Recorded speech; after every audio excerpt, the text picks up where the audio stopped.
While the world's attention was fixed on warships maneuvering through the South China Sea, the real shockwave detonated somewhere far less visible. It didn't explode with missiles or headlines. It erupted inside the global commodities market. As news of a tightening naval blockade began to circulate quietly through financial channels, silver didn't edge higher or test resistance. It went vertical. During the thin liquidity of the Asian trading session, aggressive buying from industrial users, sovereign wealth funds, and state-aligned entities overwhelmed the market. In a matter of hours, silver prices ripped through every level traders thought was possible, surging past $95 an ounce. This was not speculation.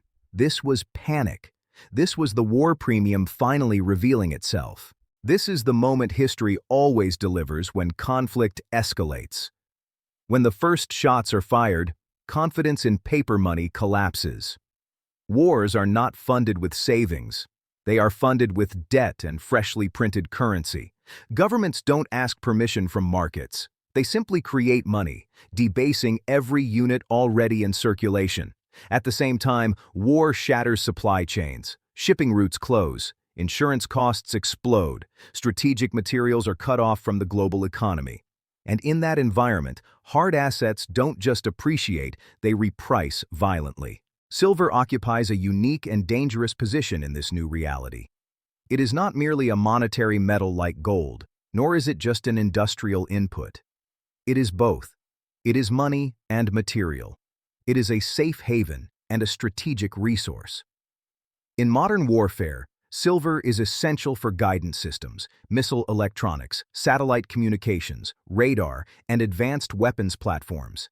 As soon as conflict intensifies, demand for silver explodes, not from investors, but from governments and militaries that cannot function without it. At the same time, supply is being strangled. Mines face disruptions. Refineries lose access to raw material. Ports are frozen. Transportation becomes unreliable or impossible.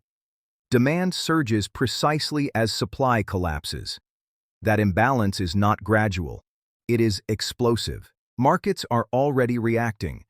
Capital is fleeing traditional assets at alarming speed.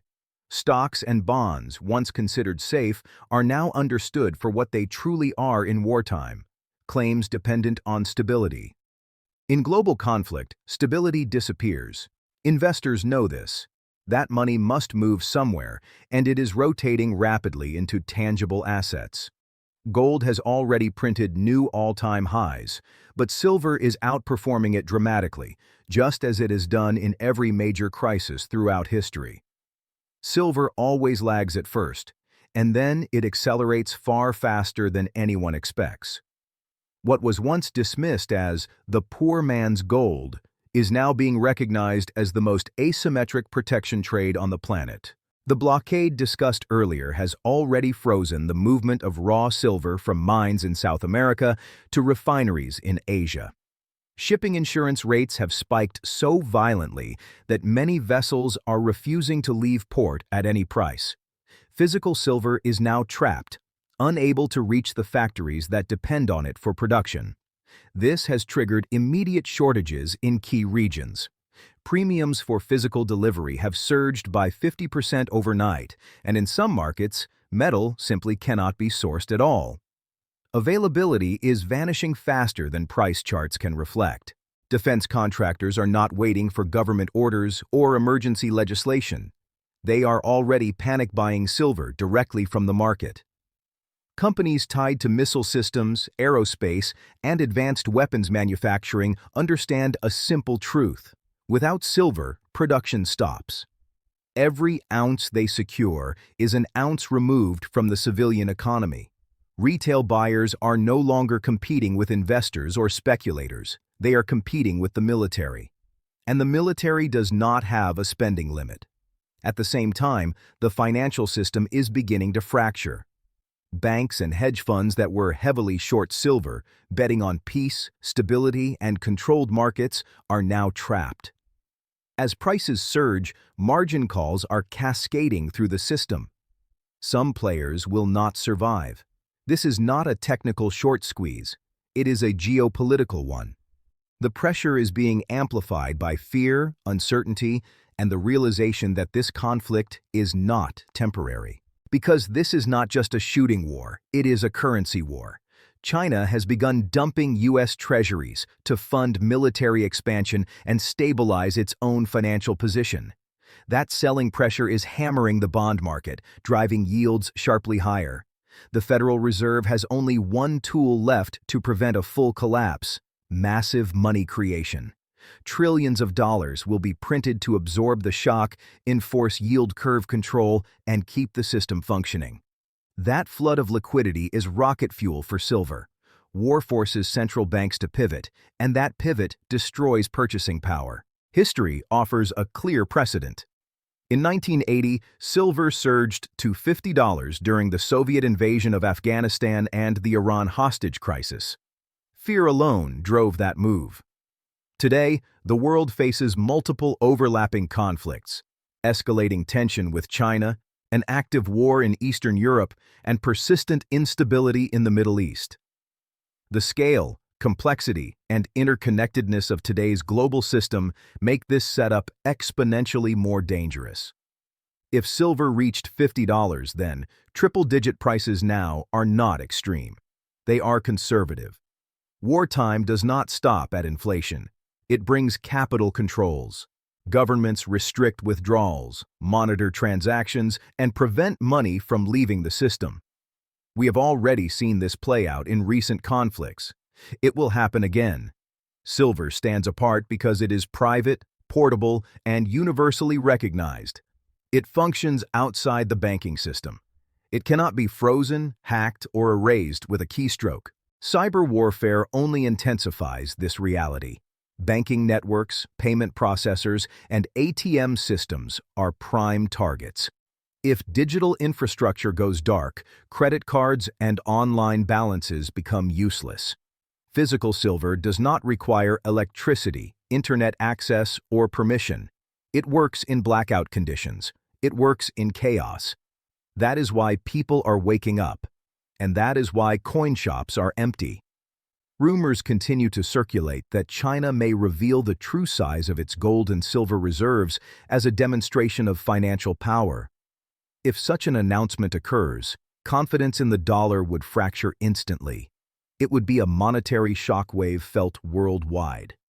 Buying silver now is not about reacting to headlines. It is about positioning before the damage is irreversible. There is also the very real risk of government intervention. In wartime, extraordinary powers are invoked.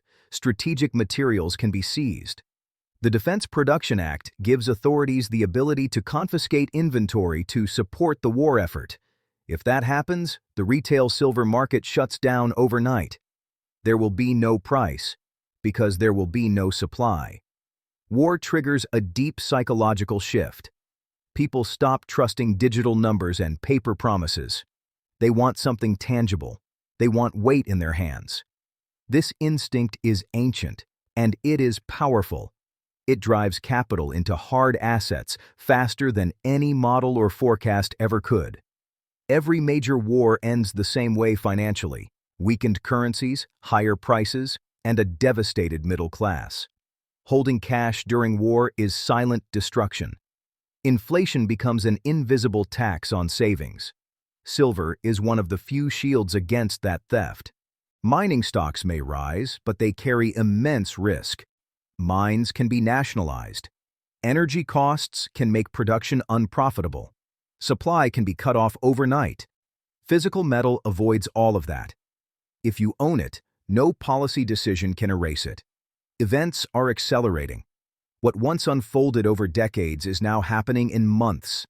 What once took months now happens in days.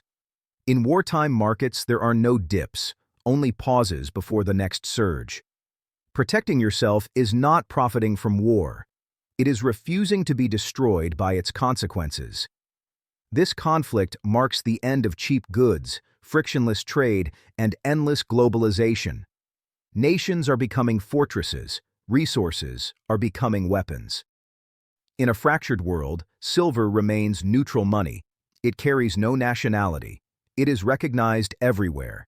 If power grids fail, crypto disappears. If banks freeze accounts, paper claims vanish.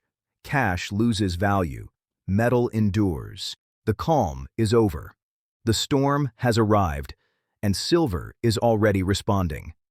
Do not be left holding paper when the world demands metal.